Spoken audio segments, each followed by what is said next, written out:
Hi, this is Haspa with WTI. And my hair has been through it. Dry, frizzy, super hard to manage, especially with my curls.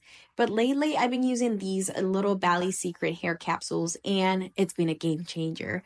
Like, my hair actually feels soft. Not just looks better, but it feels better. And the frizz, way more tamed, finally. I struggle a lot with that. These are packed with macadamia and avocado oils, which honestly makes my hair feel so nourished. And I just use one right after I shampoo when my hair is still damp. I smooth it through, style like usual, and that's it. I don't have to rinse it. And yeah, I think that's the best part. They come in these tiny capsules, so I just have to throw a few in my bag if I'm ever gonna travel. And it's super easy to travel with, no spills. You just twist them open and you're good to go. And I love that it's 40 capsules. So I wash my hair twice a week.